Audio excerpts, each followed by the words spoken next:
मौर्य काल के कुछ प्रमुख तथ्य, जैसे प्रशासन को देखा जाए तो मौर्यकालीन प्रशासन पर मौर्य काल के संस्थापक चाणक्य का प्रभाव था। चाणक्य को कौटिल्य के नाम से भी जाना जाता है। और मौर्यकालीन प्रशासन का जो शुरुआती लक्षण था वह चाणक्य अथवा कौटिल्य के आदर्श आचार संहिता पर आधारित था। वह चंद्रगुप्त का गुरु था। उसने चंद्रगुप्त को प्रशासन से संबंधित, राजा के धर्म, अधिकार, कर्तव्यों से संबंधित दिशा निर्देश दिए।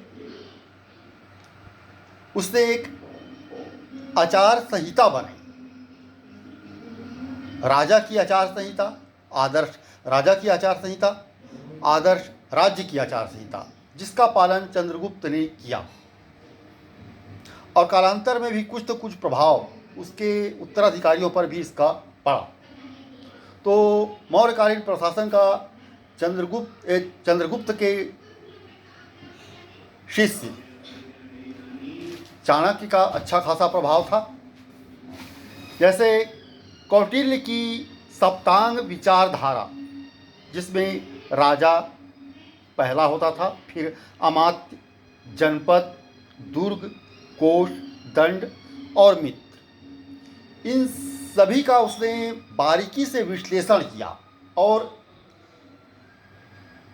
एक आदर्श आचार संहिता बनाई कि राजा को कैसा होना चाहिए, राजा का अमात्य कैसा होना चाहिए, उसका जनपद कैसा होना चाहिए, उसका दुर्ग कैसा होना चाहिए, उसके कोष का स्वरूप क्या होना चाहिए,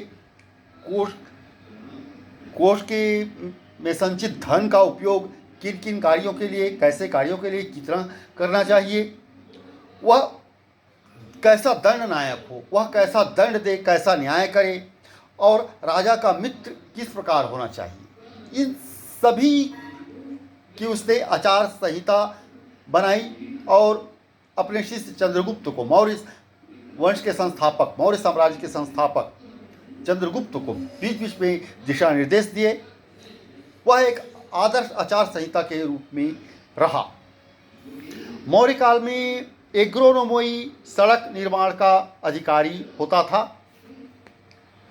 इस काल में सभी कार्यों का विभाजन कर दिया गया था,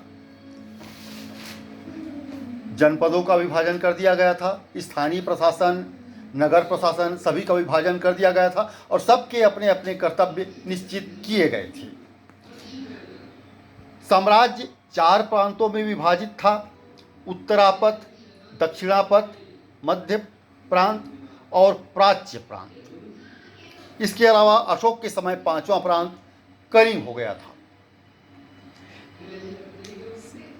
साम्राज्य का प्रशासन संभालने के लिए 18 तीर्थ शीर्षस्थ अधिकारी होते थे एवं 27 विभागाध्यक्ष होते थे। 27 विभाग होते थे। इंडिका में नगर प्रशासन की चर्चा की गई है। सैन्य विभाग का प्रधान सेनापति होता था। राजस्व विभाग का प्रधान समाहर्ता होता था। धर्मस्थी तथा कंटक शोधन न्यायालय के अपने अपने कार्य होते थे। न्यायालय के 2 प्रमुख प्रकार थे, धर्मस्थी तथा कंटक शोधन। इसके अलावा इस काल में गुप्तचर व्यवस्था भी सुदृढ़ रखी गई थी। गुप्तचर व्यवस्था के माध्यम से ही, उसकी सुदृढ़ता के कारण ही मौर्य नंद वंश पर विजय प्राप्त करने में सफल हुए तथा साथ ही एक अखिल भारतीय साम्राज्य स्थापित करने में भी सफल रहे। इसमें गुप्तचर व्यवस्था का बहुत महत्वपूर्ण स्थान था। मौर्य काल में समाज मेगास्थनीज के अनुसार समाज 7 वर्ग में विभाजित था। वह एक विदेशी यात्री था और उसका विभाजन, उसकी वर्गीकरण, रूपरेखा का आधार उसका स्वयं का था। उसने 7 प्रकार से विभाजित किया है, जिसमें दार्शनिक, किसान, अहीर, कारीगर या शिल्पी, सैनिक, निरीक्षक तथा सभासद। जबकि कौटिल्य के अर्थशास्त्र में 4 वर्ण मिलते हैं: ब्राह्मण, क्षत्रिय, वैश्य और शूद्र। स्त्रियों को विवाह, मोक्ष अथवा तलाक की अनुमति होती थी। इस काल में सती प्रथा का प्रमाण नहीं मिलता। कौटिल्य द्वारा 9 प्रकार के दासों की चर्चा की गई है, जबकि मेगास्थनीज के अनुसार दास प्रथा नहीं थी। यह उनके अपने अपने विश्लेषण थे। वह एक विदेशी यात्री था और उसने एकदम करीब से भारत को देखा था, ये नहीं कहा जा सकता। धार्मिक स्थिति को देखा जाए तब वैदिक धर्म प्रधान था तथा यज्ञों में पशु बलि दी जाती थी।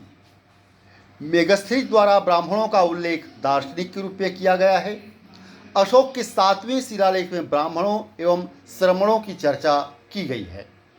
अनीश्वरवादी संप्रदायों को भी इस काल में पर्याप्त सम्मान मिलता था। इस काल में आर्थिक स्थिति अत्यंत सुदृढ़ थी। कृषि, शिल्प, व्यापार उन्नत स्थिति में थे। सिंचाई के साधनों का उल्लेख मिलता है इस काल में। सीता भूमि की भी चर्चा है तथा व्यापारिक मार्गों की भी चर्चा इस काल में मिलती है तथा आंतरिक एवं बाह्य व्यापार पर्याप्त संपन्न एवं समृद्ध अवस्था में थे। व्यापारिक उन्नति के कारण नगरों तथा बंदरगाहों की स्थापना की गई थी। इस काल में वस्त्र तथा शिल्प निर्माण प्रमुख उद्योग थे। इस काल में आहत सिक्कों का प्रयोग होता था और टकसाल के अधिकारी लवणाध्यक्ष कहा जाता था। इस काल में पशुपालन का भी उल्लेख मिलता है तथा घोड़े और हाथियों का भी पालन किया जाता था। और लेकिन हर उत्थान का एक पतन होता है। मौर्य साम्राज्य का भी पतन हुआ। यह एक विशाल साम्राज्य था। इसका पतन लेकिन बहुत ही जल्दी हो गया। संभवतः इस साम्राज्य में 3 ही प्रमुख शासक थे। इसके संस्थापक चंद्रगुप्त मौर्य, उसका पुत्र बिंदुसार और उसका पुत्र अशोक। उसके बाद फिर धीरे धीरे इस वंश का पतन आरंभ हो गया और इस विशाल साम्राज्य का पतन हो गया। इस साम्राज्य के पतन के विषय में विभिन्न तथ्य दिए जाते हैं, जैसे ब्राह्मणों की प्रतिक्रिया। अशोक की नीतियों ने ब्राह्मणों को नाराज कर दिया। कतिपय लेखकों के द्वारा यह प्रमुख तथ्य दिया जाता है। अशोक ने कर्मकांडी अनुष्ठानों की खिल्ली उड़ाई तथा बौद्ध धर्म अपनाने के बाद यह विरोधी रुख अपना लिया। परिणाम स्वरूप ब्राह्मणों की आय में कमी आई। इसलिए मौर्य साम्राज्य के पतन में ब्राह्मणों ने महत्वपूर्ण भूमिका निभाई। वित्तीय संकट को भी इस साम्राज्य के पतन के लिए उत्तरदायी ठहराया जाता है, जैसे सेना और प्रशासनिक अधिकारियों पर अत्यधिक खर्च से मौर्य साम्राज्य के सामने वित्तीय संकट खड़ा हो गया। अशोक के काल में दिया गया दान भी वित्तीय संकट का एक कारण हो सकता है। दमनकारी शासन को भी उत्तरदायी ठहराया जाता है इस साम्राज्य के पतन के लिए। अशोक के शासनकाल में प्रांतों में हुए अत्याचार का पता कलिंग अभिलेख से पता चलता है। इससे साम्राज्य की स्थिति कमजोर हो गई थी। इससे निपटने के लिए अशोक ने महामात्रों को आदेश दिया तथा बिना किसी कारण के किसी भी नागरिक को यातना न दे, ऐसा कहा गया। यह दमनकारी शासन भी एक कारण हो सकता है। इस कारण से जनता में और सामंतों में सम्राट के प्रति असंतोष उत्पन्न हुआ हो और वे सम्राट के खिलाफ हो गए हों और सम्राट के जो प्रतिद्वंदी थे उनके पक्ष में वे खड़े हो गए हों। बाह्य आक्रमण को भी मौर्य साम्राज्य के उत्तरदायी के पतन के लिए उत्तरदायी ठहराया जाता है। जैसे मौर्य साम्राज्य पर बाहरी शक्तियों यूनानी शक द्वारा आक्रमण किया गया, जिससे मौर्य साम्राज्य कमज़ोर हो गया, ऐसा कतिपय लेखक कारण बताते हैं। मौर्य साम्राज्य जैसे विशाल विस्तृत साम्राज्य के पतन के लिए किसी एक कारण का होना वैसे पर्याप्त नहीं है। स्पष्ट साक्ष्यों के अभाव में भले ही विद्वानों ने अलग अलग कारण प्रस्तुत किए हैं, लेकिन किसी एक निश्चित मत को मौर्य साम्राज्य के पतन के लिए उत्तरदायी नहीं ठहराया जा सकता। इस साम्राज्य के पतन के लिए विभिन्न लेखकों ने अपने अपने मत दिए हैं।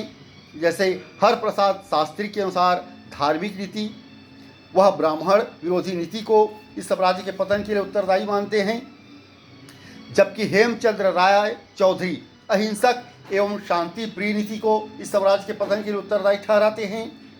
डी कौशाम्बी के अनुसार आर्थिक कारण संकटग्रस्त अर्थव्यवस्था को इस साम्राज्य के पतन के लिए उत्तरदायी ठहराते हैं। डी झा कमजोर उत्तराधिकार को भी इस साम्राज्य के पतन के लिए उत्तरदायी ठहराते हैं, जबकि रोमिला थापर के अनुसार उन्होंने दो कारण दिए हैं। पहला, अत्यधिक केंद्रीकृत शासन व्यवस्था, दूसरा, अधिकारी तंत्र का अप्रशिक्षित होना। चाहे जो भी हो, इस विशाल एवं विस्तृत साम्राज्य के पतन के लिए किसी एक मत को उत्तरदायी नहीं ठहराया जा सकता है। वैसे इतना अवश्य है, इस साम्राज्य का काल भले ही ज़्यादा लंबा ना रहा हो, लेकिन भावी इतिहास में, वर्तमान तत्कालीन इतिहास में भी इसने अमिट छाप छोड़ी और भावी समय में भी इस साम्राज्य का एक महत्वपूर्ण स्थान है। इस साम्राज्य के जो प्रमुख राजा थे, चंद्रगुप्त और अशोक, उनकी नीतियों की चर्चा आज भी यदा कदा होती है और वे एक भारत के प्रतिभाशाली सम्राट माने एवं समझे जाते हैं।